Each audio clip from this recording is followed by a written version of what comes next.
Sa banal at dakilang pangalan po ng ating Panginoon, sa pagkakataong ito'y sumating po ang kapayapaan. Purihin ninyo ang Panginoon. Purihin ninyo ang Panginoon mula sa mga langit. Purihin ninyo siya sa mga kitaasan.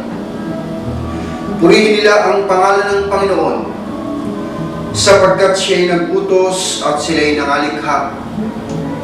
Mga hari sa lupa at lahat ng mga bayan, mga pangulo at lahat ng mga hukom sa lupa, mga binata at gayon din ng mga dalaga, mga matanda at mga bata. Purihin nila ang pangalan ng Panginoon, sapagkat ang kanyang pangalang mag-isa ay nabunyi. Ang kanyang kaluwalhatian ay nasa itaas ng lupa at mga langit. Purihin ninyo ang Panginoon. Magsiawit kayo sa Panginoon ng bagong awit at ng kanyang kapurihan sa kapisanan ng mga banal sa Iglesia ng Diyos kay Kristo Jesus. Sapagkat ang Panginoon ay nalulugod sa kanyang bayan, kanyang pagagandahin ang kaligtasan ng maamo. Purihin ninyo ang Panginoon. Purihin ninyo ang Diyos sa kanyang santuaryo. Purihin ninyo siya sa langit ng kanyang kapangyarihan. Purihin ninyo siya dahil sa kanyang mga makapangyarihang gawa. Purihin ninyo siya ayon sa kanyang marilag na kadakilaan. Purihin ng bawat bagay na may hininga ang Panginoon sa mga pagkakataong ito. Mga pinakaibig ko pong mga kapatid, muli po nating purihin, dakilain ang marangal na pangalan ng ating pong Panginoon.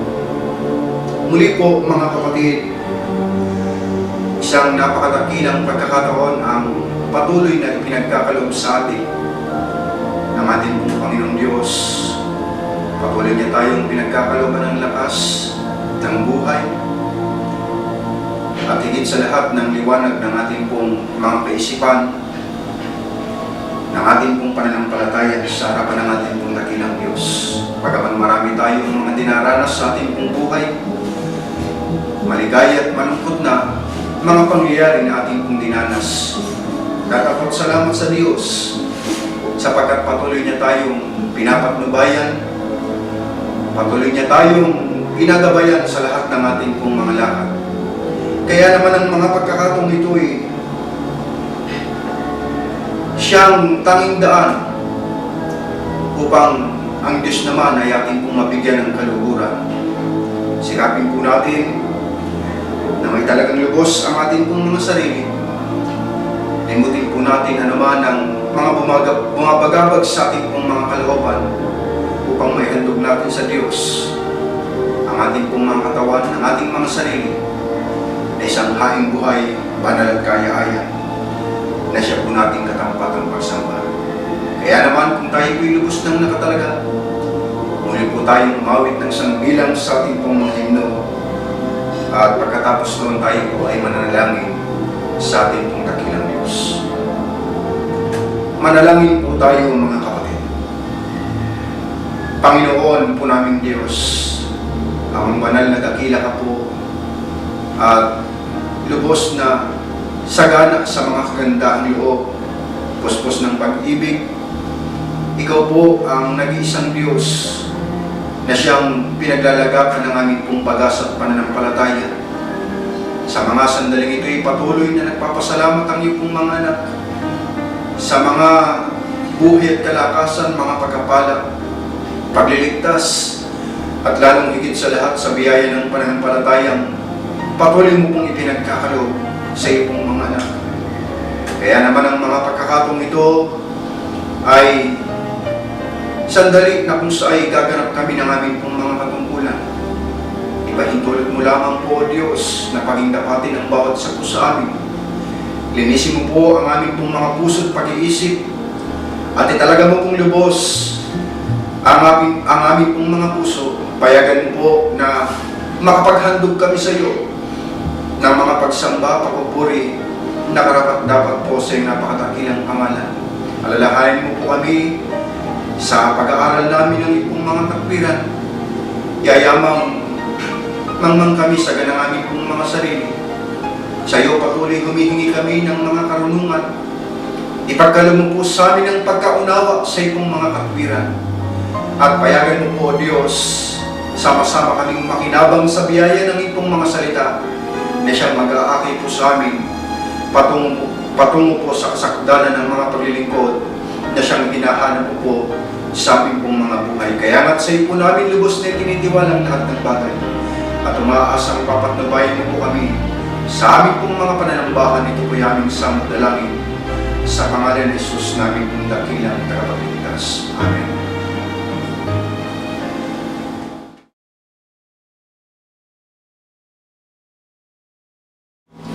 Sa pagkakataong ito, mga kapatid, dala ng pangangailangan bilang pagtugon sa panawagan ng ating mga kapatid, meron tayong ilang mga kapatid na sa pagkakataong ito'y hinahangad na samantalahin ang pagkakataon upang ihandog ang kanilang taus-pusong pagpapasalamat at pagtatagubilin.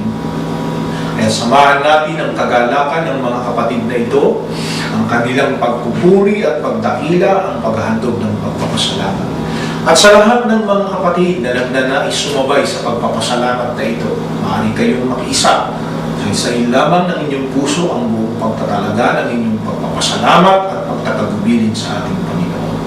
At sa inyo mga kapatid na nagpapasalamat at nagtatagubilin, ang mga talatang ito na aking babasahin ay maging laman ng inyong puso at maging tinig ng inyong pasasalamat at pagtatagubilin sa ating Panginoon. Inyong sabihin, aking iniibig ang Panginoon, sapagkat Kanyang dininig ang aking tinig at ang aking mga hiling. Kanyang kinilig ang Kanyang pakinig sa akin. Kaya't ako'y tatawag sa Kanya habang ako ay nabubuhay. Ang tali ng kamatayan ay bumulukot sa akin. Ang mga sakit ng libingan ay nagsihawak sa akin. Aking nasumpungan ang kabagabagan at kapanglawan ng magkagayoy. Tumawag ako sa pangalan ng Panginoon at isinabong iligtas ang aking kaluluwa. Mapagbiyaya ang Panginoon at matwid. Oo, ang Diyos namin ay mawain. Minalalagi ng Panginoon ang mga tapat na loob, ako'y nababa at Kanyang iniligtas ako. Bumalik ka sa iyong kapahingahan o kaluluwa ko sapagkat ginawang ka ng mabuti ng Panginoon. Iyong iniligtas ang kaluluwa ko sa kamatayan. Ang mga mata sa mga luha, ang mga paa sa pagkabuhay. Ako'y lalakad sa harap ng Panginoon sa lupain ng mga buhay. Ako'y sumasampalataya sapagkat ako'y magsasalita. Ako'y lubhang nagdalamhati. Aking sinabi sa aking pagmamadali, lahat ng tao ay bulaan. Ano ang aking ibabayad sa Panginoon dahil sa lahat niyang kabutihan sa akin? Aking babayaran ang mga panata ko sa Panginoon. Aking kukunin ang salo ng kaligtasan at ako'y tatawag sa Kanyang pangalan. Aking ihahandog ang hari na pasalamat sa harapan ng buong niyang bayan sa loob ng bahay ng Panginoon, sa Iglesia ng Diyos kay Kristo Jesus. Mga kapatid, sa pagkakataong ito'y sama-sama ninyong purihin at dakilain ang walang hanggang pangalan ng ating Panginoon. Mga kapatid, sa pagsangkapan sa Kanyang hamang na alipin, tanggapin ninyo ang basbas ang pagpapala ng ating dakilang Diyos dahil sa inyong pasasalamat. Pagpalain naman kayo ng Panginoon at ingatan. Ilingap naman ng Panginoon ang Kanyang mukha sa inyo at mahabag sa inyo. Liwanagin naman ng Panginoon ang Kanyang mukha sa inyo at bigyan kayo ng kapayapaan. Ganito kayo pinagpapala ng ating dakilang Diyos magmula ngayon at magpakailanman. Manalangin tayo mga kapatid. Panginoon po namin Diyos, hindi po matapos-tapos ang aming mga pagdalangin sa iyo. Palibhasa, Ikaw ang Diyos na makapangyarihan sa lahat, na nakakatanaw ng mga larawang ito sa iyong banal na paningin. Narito kapiling namin ang aming mga kapatid sa pagkakataong ito'y itiniglok ang kanilang mga tuhod. Ikaw ang nakababasa ng nilalaman ng kanilang puso't kalooban kung paano sa pagkakataong ito'y hinahangad na ihandog ang taus-pusong pagpapasalamat, ang pagtatagubilin bilang tanda na Ikaw ang Diyos na sa kanila'y inaasahan at kanluan, muog at kaligtasan. Sa pagkakataong ito'y tanggapin mo ang pasasalamat ng mga kapatid namin ito sa kanilang pagsapit sa kaarawan. Ibiyaya mo ang panibagong araw. Yamang sa mga nagdaang mga araw ng kanilang buhay, patuloy mong inilayo sa lahat ng uri ng kasamaan. Sa lahat ng uri ng kasamaan, at patuloy mong ibiniyaya ang panibagong pagkakataon, ang panibagong taon sa kanyang buhay. At ngayon natawid niyang may kapayapaan upang huguli ang panibagong taong ito sa lalo pang kasiglahan ng mga paglilingkod at pagtalima sa iyong banal na pangalan. Ang isa naming kapatid, palibasa ay maglalakbay mula sa malayong dako na malayo ang kanyang tinahak at lalayo sa kanyang mga mahal sa buhay, sa kanyang mga anak. Dalangin namin ang iyong patnubay, ang iyong pagliligtas, na sa panahon ng kanyang paglalakbay, hawiin mo po nawa ang mga landas na kanyang lalakaran. Hawiin mo po at ilayo siya sa lahat ng uri ng kasamaan at kapahamakan. At ibiyaya mong makapiling muli ang kanyang mga anak, ang kanyang mga mahal sa buhay, upang sa dakong ito na aming mga kinaroroonan, patuloy siyang masumpungan sa ibayong kasiglahan ng mga pagtalima at paglilingkod sa iyong kabanal banalang pangalan. Dahil dito, Panginoon, sa pagpapasalamat ng aming mga kapatid na ito at sa pagtatagubilin ng aming kapatid na maglalakbay, sana naging karapat-dapat ang kanilang mga paglilingkod at natala sa aklat ng kanilang mga gawa ang mga kabanalang ito sapat upang linisin at patawarin mo punawa ang lahat ng kanilang mga nagawang mga pagkakasala. Ito'y aming isinasamo, dinadalangin, inihahandog at itinatagubilin sa pangalan ni Jesus, dakila po namin, tagapagligtas. Amen.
Sa ating pong mga pagkapatuloy mga minamahal ko pong mga kapatid, tayo po'y kagyat na dadako sa araling nakatalaga sa mga pagkakataon pong ito na may date na ikalawang Huwebes, January 8, 2015. At ang araling ito ay serye mga kapatid. Ang pamagat ay aking pong babasahin at inyo pong matamang pakinggan. Ang paraang itinuturo ng banal na kasulatan upang maabot ng mga lingkod ng Diyos ang kasakdalan, at tayo po ay nasa unang bahagi ng araling ito. Bilang mga tao ay marami tayong pinapangarap sa ating pong mga buhay. Lalo na partikular sa usaping panglaman mga kapatid. Pangarap nating makapagpundar ng mga kailangan natin sa ating pong buhay. Halimbawa ng bahay at lupa, sasakyan, at iba't iba pa na mga tinatangkilik. Mapag-aral ang ating mga anak. Sa gayong paraan ay magkaroon tayo ng maayos na pamumuhay at makapamuhay tayo ng marangal sa harap ng mga tao at lalong higit sa harap ng ating pong dakilang Diyos. Subalit, kung meron mang higit sa lahat na dapat po nating pangarapin, sikaping marating sa ating pong buhay bilang lingkod ng Diyos, yun po ang marating natin ang tinatawag na kasakdalan ng paglilingkod sa harap ng ating pong Panginoon. Ito ang higit sa lahat na dapat po nating pangarapin bilang lingkod ng ating pong Panginoon. At sa mga pagkakataong ito'y ituturo po sa atin kung paano natin mararating ang sinasabing kasakdalan ng paglilingkod sa ating pong dakilang Diyos. Yan po ang ating alamin, at sa kasimula, ano po ang nagagawa ng banal na kasulatan sa buhay ng mga lingkod ng Diyos. Ang sabi po sa ikalawang Timoteo 3:16, ganito po ang pahayag, at ating pong matamang pakinggan ng wika ng banal na kasulatan.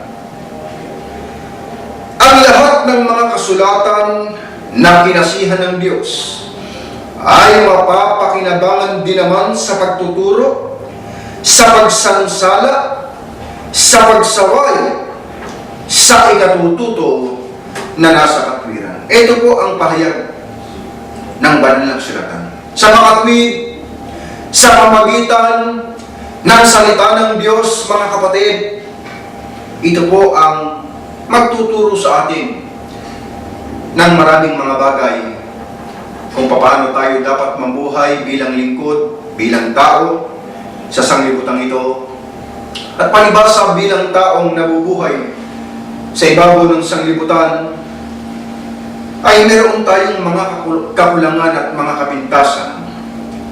Ito yung magtutuwid ng ating pong mga lakad. Sasawin tayo nito sa ating pong mga pagkakamali, mga kapatid.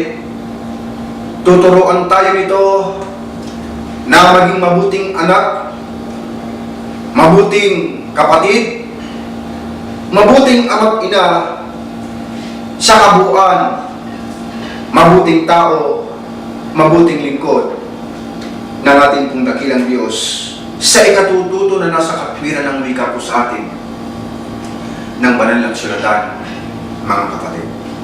At hindi lamang tuturuan tayo nito na maging mabuting tao, maging mabuting lingkod ng Diyos sa pamagitan din ng salita ng Diyos, mga kapatid. Mararating po natin yung sinasabing kasakdalan ng paglilingkod sa harapan ng ating pong Panginoon, mga kapatid. At kung gaano kahalaga yung marating po natin ang pagiging sakdal, tao ng Diyos na tinuruang lubos sa lahat ng gawang mabuti, mga kapatid, sa pamagitan nito, gaya po ng sinabi sa aklat ng ikalawang Timoteo 3:15, mga kapatid, ang wika rito, mga kapatid, ito po ay ganito ang wika. At mula sa pagkasanggol ay iyong nalalaman ang mga banal na kasulatan na makapagpagulong sa iyo sa ikaliligtas sa pamagitan ng pananampalataya kay Kristo Jesus. Sa katotohanan po, mga kapatid, walang tanging o walang ibang paraan kundi ang mga salita, ang mga katwiran ng Diyos. Tanging ito lamang ang may kapangyarihan upang marating po natin yung kasakdalan. Sa gayong paraan, magtamo po tayo ng sinasabing kaligtasan at pangakong buhay na walang hanggan na ipinapangako sa atin ng ating pong Panginoon, mga kapatid. Ito lamang, wala nang ibang paraan. Tanging ang mga salita lamang ng Diyos ang may kapangyarihan upang marating natin ang ipinapangakong kaligtasan ng ating pong Panginoon.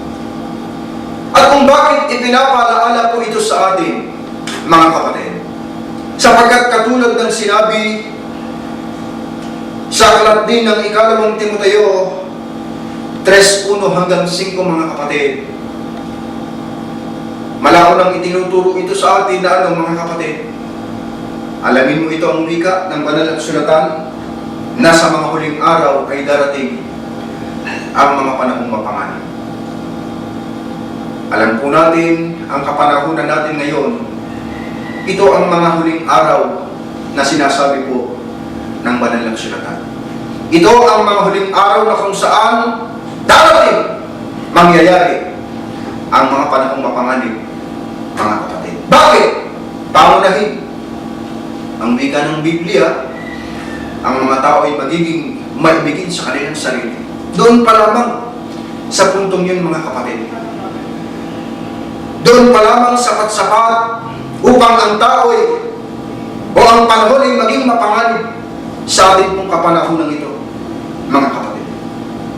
Sapagkat ang tao ngayon, malaking porsyento, bahagi ng tao ay wala nang inisip kundi ang kanilang sarili, mga kapatid. Naging maibigin sa salapi, mga kapatid. Kaya lahat ng pabor, lahat ng bagay gagawin ng tao, alang-alang sa kanyang sarili. Mga kapatid, di po ba? Bunga ng pagiging maibigin sa salapi, nakagagawa ng tinatawag na kasamaan. Lahat ng bagay gagawin ng tao, alang-alang sa kanya pong sarili. Yan dumarating yung sinasabing panahong mapanganib, mga kapatid. Kaya itong mga kapanahunan ito, mga kapatid, hinulaan ng banal na kasulatan, ang masama ay gagawang may kasamaan. Gaya po ng sinabi sa aklat ng Daniel 12 sa kanyang 10, mga kapatid. Sinabi rin po sa aklat ng Apokalipsis 22:11, ang liko ay magpapakaliko pa, mga kapatid. Kaya kung mapapansin po natin, hayag na hayag naman, nakikita po natin, nababalitaan natin sa mga pahayagan, sa radyo, sa telebisyon, ang iba't ibang mga kasama ang ginagawa ng tao ngayon, mga kapatid. Masyado nang patindi ng patindi ang kasama. Di po ba? Dati-rati, ikinukwento ng mga matatanda, mga kapatid, noon kung magnakaw ang tao, pag nanakawan ka lang talaga, mga kapatid. At noon, karaniwang ginagawa ang pagnanakaw sa gabi. Yung natutulog ang tao. Di po ba? Pero sa panahon ngayon, mga kapatid, wala nang pinipiling oras. At karaniwan, pag nanakawan ka na, papatayin ka pa. Gagawan ka pa ng hindi maganda. Pinsalain pa ang iyong katawan, mga kapatid. Ganyan ang wika po sa atin ng banal na kasulatan, mga kapatid.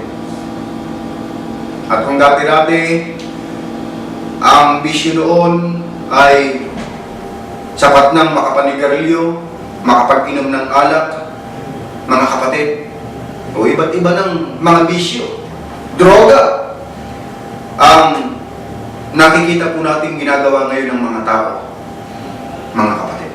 Bakit po nangyayari ang mga bagay na ito?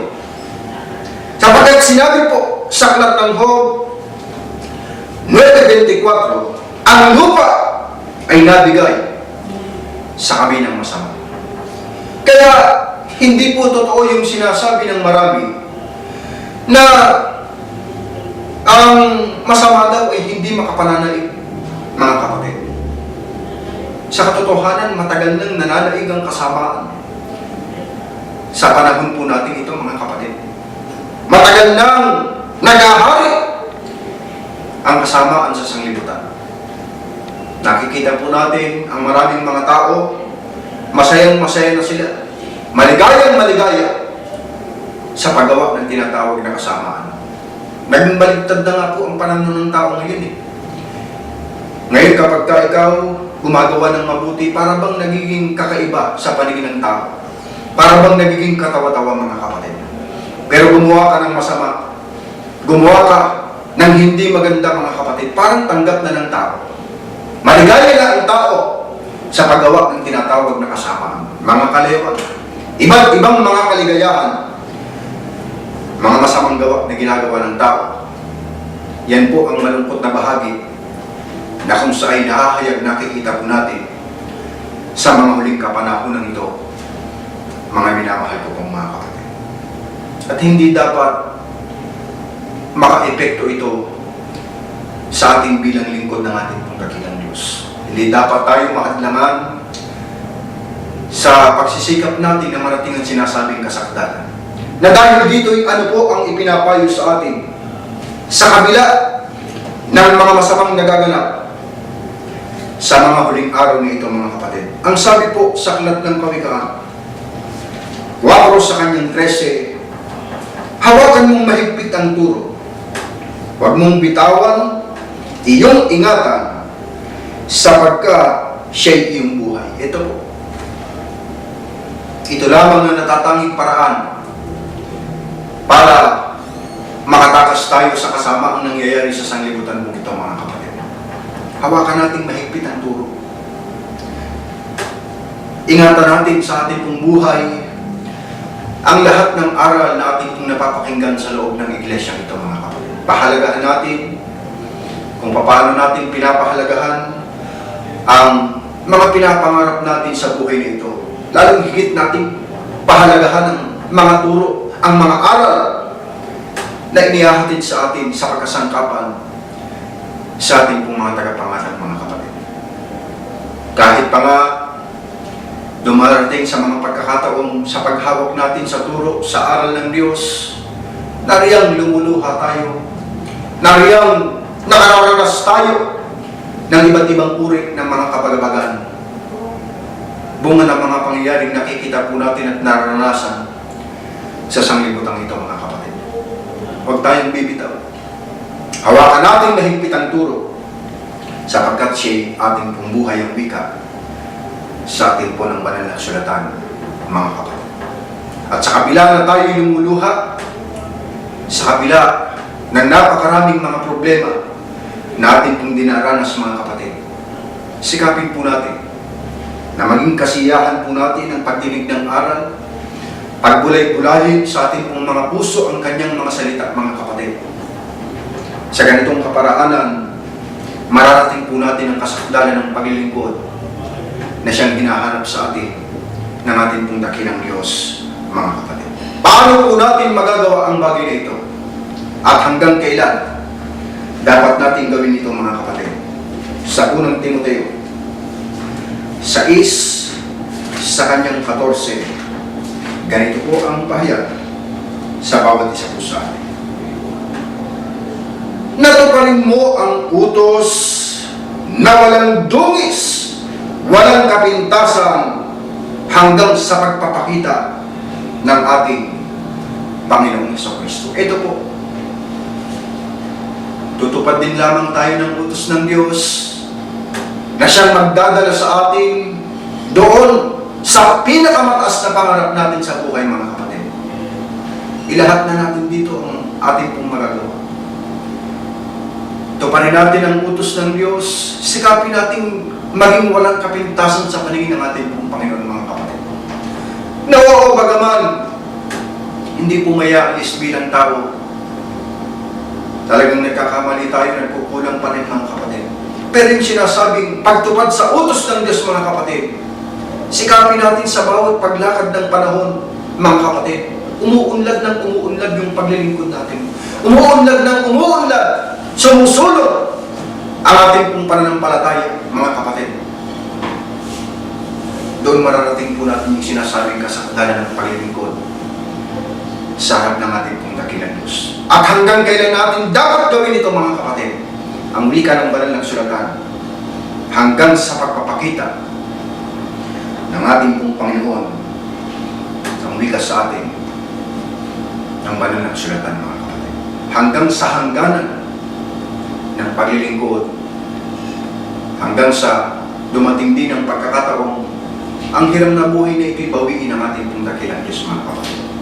Sikapin natin hanggang doon, hanggang sa wakas mga kapatid, magawa natin, matupad natin ang walang lungis at kapintasan ang mga putusan ng ating pong dakilang Diyos. Dahil dito, ano po ang hindi mabuting nakikita sa ilang lingkod ng Diyos sa pag-iral sa huling araw ng panahong mapanganib? Yan po ang sasagutin sa atin ng susunod na magsasalita. Pansamantala, itinawa ang ipagpala po sa atin ng ating Panginoon mula ngayon at magpakailanman. Sa banal at makapangyarihang pangalan po ng ating Panginoon, ako po ay bumabati sa inyo ng kapayapaan. Atin pong pag-aaralan sa mga sandaling ito, mga kapatid, ang karuktong na bahagi ng paksa o ang huling bahagi ng paksa para sa ikalawang linggo, ika-11 ng Enero 2015. Ito po ay tumutugon sa ganitong pangungusap. Ang paraang itinuturo ng Biblia o ng banal na kasulatan upang maabot ng mga lingkod ng Diyos ang kasakdalan. Ito po ay isang paksa na totoong napakahalaga sapagkat nalalaman po natin ang pananampalataya ng isang tunay na lingkod ng Diyos ay kinakailangan maging sakdan. Hindi maaari na hindi ganap sapagkat mahigpit na ipinag-utos po ng ating Panginoon ang isang ganap o sakdal na pananampalataya upang magkaroon tayo ng bahagi doon sa kanyang pangako. At ang Biblia, mga kapatid, ay nalalaman natin hindi nakulang. Sinabi ni Propeta Isaias sa kanyang aklat, inyong saliksikin sa aklat ng Panginoon. Sapagat ito'y hindi magkukulang o hindi na mangangailangan ng pangangailangan pa o karagdagan. Sa mga tuwid, lalo't sa ganitong paksa, sa ganitong ipinag-uutos sa atin, mayroon pong itinuturong paraan ang banal na kasulatan upang makaabot tayo doon sa kasakdalang hinahanap ng ating Panginoon sa ating pong mga pananampalataya. At sa katotohanan, kung atin pong tunay na sasaliksikin o babasahin ang banal na kasulatan, mayroong mga unang lingkod ng Diyos na nagpamalas ng kanilang sakdal na pananampalataya. Basahin po natin ang isang talata sa aklat ni Santiago sa ikalawang kabanata, 2:22 hanggang 24, ang wika po niya ay ganito. Nakikita mo na ang pananampalataya ay gumagawang kalakip ng kanyang mga gawa. At sa pamamagitan ng mga gawa ay naging sakdal ang pananampalataya. At natupad ang kasulatan na nagsasabi, at si Abraham ay sumampalataya sa Diyos, at yao'y ibinilang na katuwiran sa kanya, at siya'y tinawag na kaibigan ng Diyos. Ito ang kauna-unahang lingkod ng Diyos na sinabi ng banal na kasulatan. Nagpakita ng isang sakdal na pananampalataya ang wika ni Apostol Santiago sa pamamagitan ng kanyang gawa. Alam natin ang kasaysayan ng matandang ito, kung paano sa kanya hiniling ng Diyos na ihandog ang kanyang bugtong na anak. At dahil sa tinatawag na kanyang pananampalataya, hindi siya nagkatubili. Kaya dahil dito, tinawag siya ang wika ng banal na kasulatan, isang taong kaibigan ng Diyos. Gayon din ang lalaking si Job.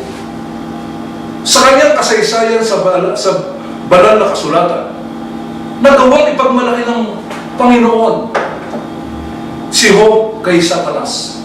Sinabi niya kay Satanas, ibang pinansin ng aking lingkod na si Job.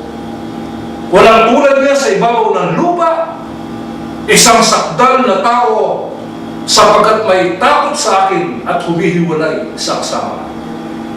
Nagagawa ng Diyos na ipagmalaki ang kanyang lingkod kapag kataglay ang tinatawag na sakdal ng pananampalataya. Ganito rin pinuri ni Apostol San Pablo ang kanyang mga kamanggagawang sina Prisca at Aquila.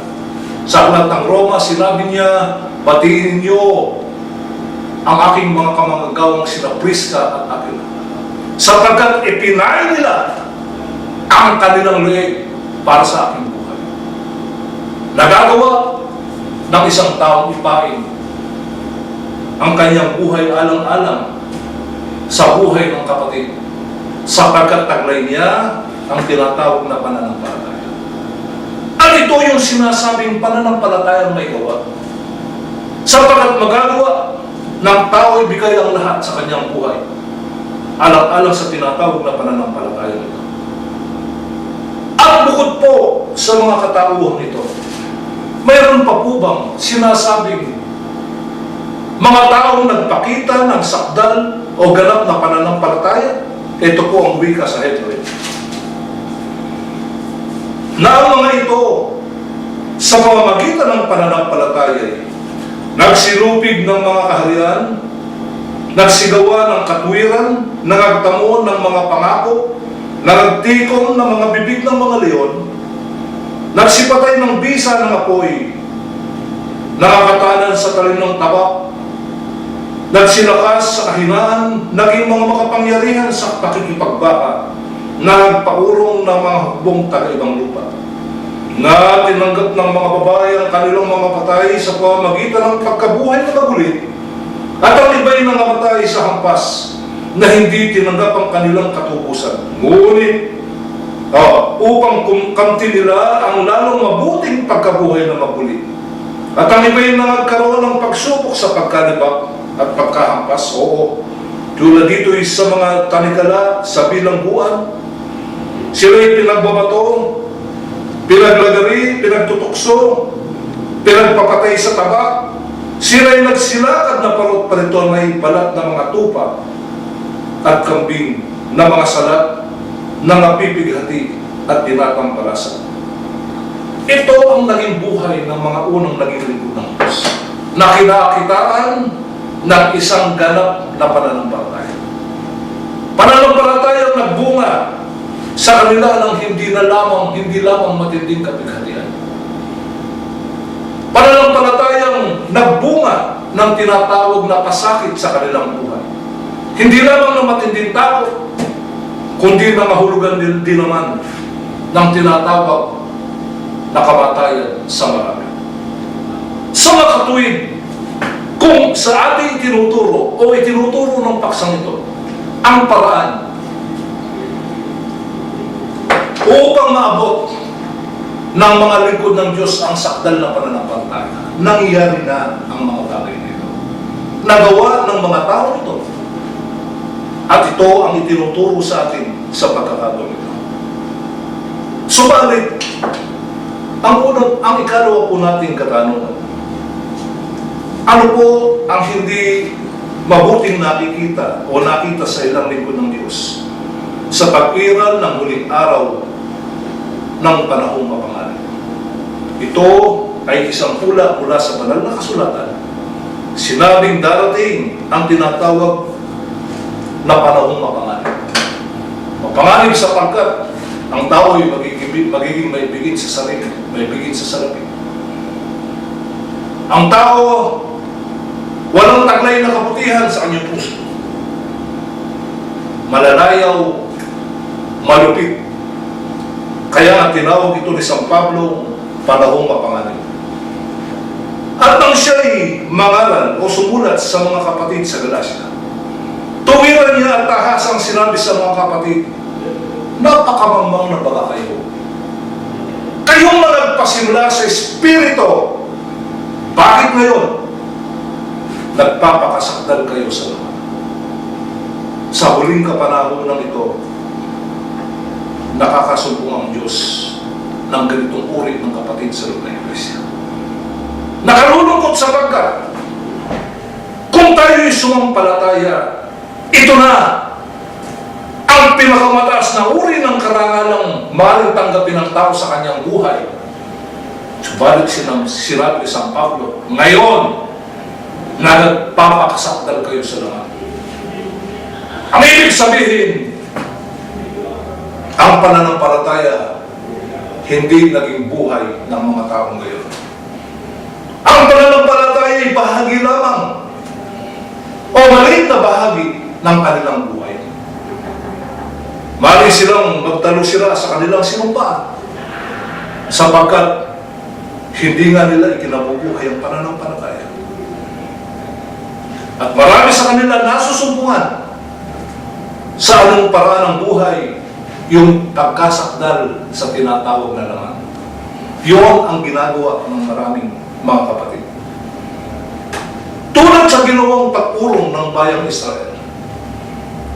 Sinabi doon ni Propeta Isaias, ang Diyos ay naghanap sa bayang kanyang iniibig ng tinatawag na pagmamahal at kalinga. Subalit, ang nasumpungan ng ating Panginoon o ng Diyos ang kasamaan ng bayang iyon. Sila'y nagsigawa ng kasamaan, iniwan ang tinatawag na pananampalataya. Subalit higit na nakatatakot ang mga talatang ito na sinabi ng isang lingkod ng Diyos, si Judas Tadeo, ang kanyang wika. Ang mga ito'y mga mapagulong, mga madaingin, na nagsisilakad ayon sa kanilang masamang pita at ang kanilang bibig ay nagsasalita ng kapalaluan, na nagpapakita ng galang sa mga tao dahil sa pakikinabangin. Ngunit kayo, mga minamahal, ay alalahanin ninyo ang mga silatang sa inyo'y sinabi ng mga apostol ng ating Panginoong Kristo. Kung paano sinabi sa inyo magkakaroon ng mga manunuya sa huling panahon na magsisilakad ayon sa kanilang masasamang pita. Ang mga ito ang nagsisigawa ng paghihiwalay, malalayaw na walang taglay na espiritu. Ngunit kayo, mga minamahal, papagtibayin ninyo ang inyong sarili sa inyong lubhang banal na pananampalataya na manalangin sa espiritu, ang wika ng banal na kasulatan. Mayroong gumagawa ng mga paghihiwalay. Ito yung mga palabintangin. Ito yung mga kapatid na hindi natuto sa ating Panginoong Kristo. Sila yung mga kapatid na nang dahil sa sariling o pakinabang kapakanan, nagagawang magsalita ng tinatawag na kabaluanan.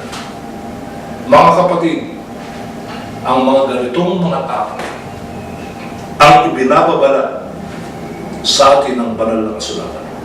Nasusumpungan ng Diyos sa panahong mapanganib na ito. Kaya nga dito pinag-iingot tayo. At dito, sinasabi ng banal na kasulatan, maging salamin sa ating mga paglilingkod sa bawat isa sa atin.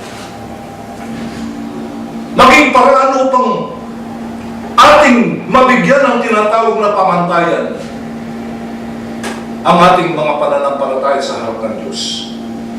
Ito ang mga taong nagsisigawan ng mga paghiwalay. Ito ang mga tao na hindi masasabing taglay ang tinatawag na sakdal na pananampalataya.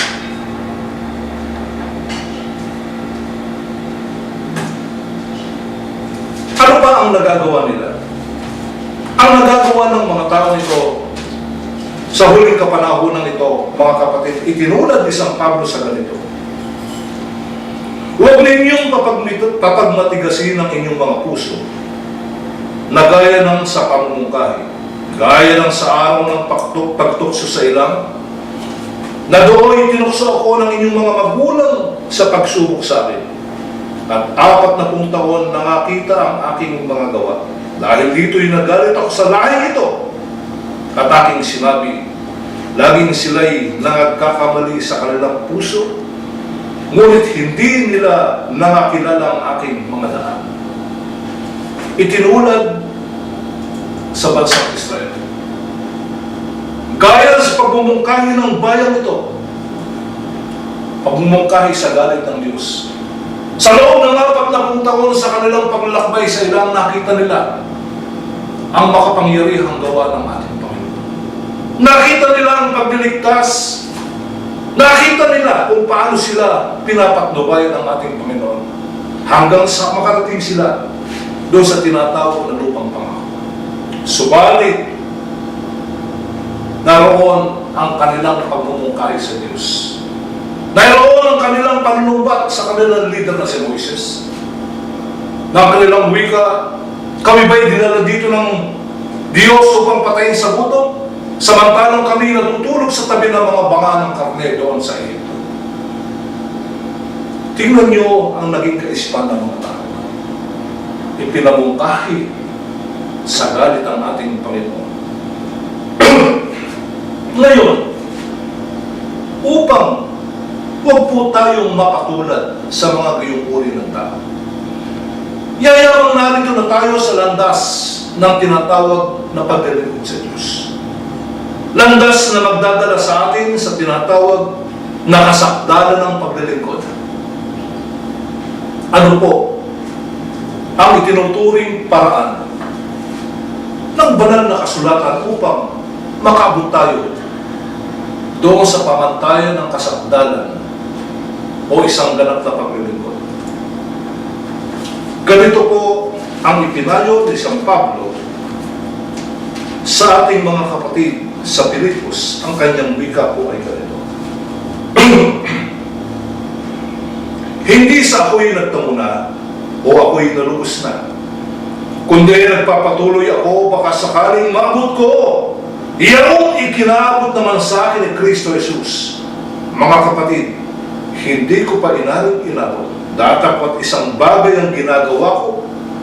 Nalililimot ang mga bagay na nasa likuran at tinutungo ang mga bagay na hinaharap. Nagtutungo rin ako sa hangganan sa gantimpala ng dakilang pagkatawag ng Diyos kay Kristo Jesus. Ito po ang ipinayo ni San Pablo. Nagtutumulin siya sa paggawa ng kanyang katulad. Nagpapatuloy siya, mga kapatid, sapagkat sinabi niya, ang hangganan nito ay hanggang sa aking kamatayan. Kaya mayroong pagmamalaki niyang sinabi, isang katotohanan lamang na nang siya'y nasa banig ng kamatayan, sinabi niya, magbuhat ngayon ay nakalaan sa akin ng putong na katuwiran. Na ipagkakaloob sa akin ng Diyos, hindi lamang sa akin, kundi sa lahat din naman naghahagad ng kanyang pagpapakita. Ano ang kanyang ginawa? Nagpatuloy siya. Walang takot. Ginampanan niya ang kanyang katungkulan. Hinawakan niyang mahigpit ang kanyang pananampalataya. Nakipagbakas siya ng isang mabuting pakikipagbaka. Yun lamang ang tinatawag na paraan. Oo, patuloy tayo naglilingkod. Pero ang kinakailangan, mga kapatid, masunod natin yung payo ng dakilang lalaki ito. Yung tayo'y magtumulin sa ating pong katungkulan. Mayroong isang kasabihan sa ibabaw ng sanglibutan. Sinabi doon sa kasabihan na yun, a journey of 1,000 miles begins on the first step. Ang bawat paglalakbay o paglalakbay ng 1,000 milya magsisimula sa unang hakbang. Nagawa na natin ang bagay na ito. Matapos tayong bautisman sa loob ng Iglesia ng Diyos kay Kristo Jesus, tinanggap na natin ang pananampalataya, nakahakbang na tayo. Ano pa ang dahilan upang tayo'y hindi makapagpatuloy? Yung bang kahirapan ng buhay? Yung bang pagsubok sa ating pananampalataya? Yung bang kabagabagan? Kaya nga sinabi ni San Pablo, ano ba ang makapaghihiwalay sa atin sa pag-ibig ni Kristo? Ang kahirapan ba? Ang kamatayan ba? Ang bilangguan ba? Walang makapaghihiwalay sa atin. Kaya ang kanyang payo, mga kapatid, magpatuloy tayo sa tinatawag na paglilingkod hanggang doon sa hangganan na maabot natin ang kasagdalan. Ano pa ang isa pa niyang napakagandang payo? Mga kapatid, sa Galacia nang siya'y sumulat ang kanyang wika. At huwag tayong mga pagod sa paggawa ng mabuti. Sapagkat sa kapanahunan ay magsisipag-ari tayo kung hindi tayo mga hihimagot. Kaya nga samantalang tayo na ipagkakataon, ay magsigawa tayo ng mabuti sa lahat at lalong-lalo na sa mga kasambahay sa pananampalataya. Ito po, ang paggawa ng buti, ang wika ng isang Pablo, huwag natin kapagulan. Sa katotohanan, mayroong kaisipan ng ibang mga tao. Hanggang kailan ko siya tutulungan? Hanggang kailan ko siya aalalayan? Sinabi ni San Pablo, huwag nating kapaguran ang paggawa ng mabuti. Sapagkat samantalang tayo'y gumagawa nito, ito ay nagbibigay sa atin ng tinatawag na tatag ng pananampalataya. Samantalang ginagawa natin ang mga pagtulong na ito, lalong-lalo na sa kasabay sa pananampalataya, nagiging lalo tayong karapat-dapat sa ating Panginoon. Ito ang mga payo na itinuturo ng banal na kasulatan sa bawat isa sa atin upang tayo'y makapagpatuloy sa ating paglilingkod. Tandaan natin minsan sinabi ng apokaliptikong si San Juan sa huling kapanahunan, ang matuwid ay lalong magpapakatuwid at ang masama ay lalong magpapakasama. Pinili na natin ang napakagandang kapalaran ito. Hindi man tayo ganap, perpektong magling. Subalit, nasa sa atin ang pagkakataon. Nasa atin ang panahon upang gumawa ng mga bagay na ito. At iyan ay tayong makikinabang. Sapagkat sa huli, tayo ay tatanggap ng pangako ng Diyos. Kaya nga, samantalang tayo'y sumasalungat sa maraming kahirapan ng buhay, sa matinding kasamaan ng sanglibutan nito, sa maraming pagsubok sa ating pananampalataya, ang wika ng banal na kasulatan, ang mga nagsisipaghintay sa Panginoon, sila'y magsisitakbo, subalit hindi sila makapapagod. Sila'y maglalakad, subalit hindi sila manghihina. Sila'y pailan lang na taglay ang pakpak ng tulad sa agila. Sila'y mga babagong lakas sapagkat sila yung mga lingkod ng Diyos na tunay na nagtaglay o umabot sa kasakdalan ng pananampalataya, na gayon din ang ating maging layunin sa ating buhay. Sa buhay na ito, mga kapatid, yun ang kayamanang dapat nasahin ng bawat isa. Ang karangalang alipin ng Diyos, tinaglay natin ang ganap na pananampalataya na ito nawang ipagpala o bendisyon sa bawat isa po sa atin magmula ngayon at magpakailanman. Manalangin po tayo. Panginoon po namin Diyos, muli po kaming nagpapasalamat sa iyo sa walang sawang mga biyaya at pangmatnubay mo sa amin. Patnubayan mo sana sa aming mga puso, sa aming mga isipan. Ang iyong mga katuwirang ito na tumimo ng malalim sa aming kaisipan. Magbigay sa amin ng tatag ng pananampalataya, lakas ng loob, upang itaguyod ang katungkulang ito.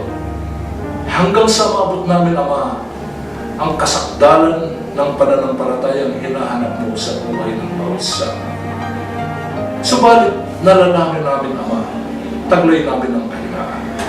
Sa aming pagiging laman, nakapananaig ang aming pong kamanungan. Dahil po dito, dakilang Ama, patuloy kaming humihingi ng iyong pamamatnubay. Ang iyong banal na Espiritu ang manguna lagi na sa aming puso at pag-iisip. Ito ang magtulak sa amin sa mga masiglang paglilingkod, samantalahin ang panahong nalalabi sa aming buhay, upang kami naman dakilang Ama, magkaroon ng bahagi doon sa pangako kong buhay na walang hanggan. Alalahan mo sana ang lahat ng iyong mga anak. Maging saan man sila naroroon, maging sila na nagtataglay ng mga karamdaman. Alalahanin mo silang magtataglay ng mabibigat na bagabag sa buhay na ito. At bigkisin mo lamang kami mula sa aming matandang kapatid hanggang sa kauli-ulihang kaluluwang minarapat mong maging bahagi ng iyong bayan. Bigkisin kami ng pag-ibig, pag-asa at pananampalataya na ang lahat ng ito, Ama, ay aming pong pinagpapasalamat sa iyo. Hinihiling ng buong kapakumbabaan sa makapangyarihan ng pangalang Kristo Jesus. Ikaw po na aming Diyos, nag-isa namin nagalakas. At sa wakas, tanggapin po natin ang walang hanggang pag-ibig. Ang mabiyayang pagliligtas, ang ating dakilang Diyos na si Kristo Jesus. Gayon din ang pakikilapit, ang walang hanggang pamatnubay ng kanyang banal na Espiritu, ang siya nawang sumaating lahat ng magkakapatid, pagmula po ngayon at napakailanman. Tumayo po tayong taglay ang kapayapaan ng ating Panginoon.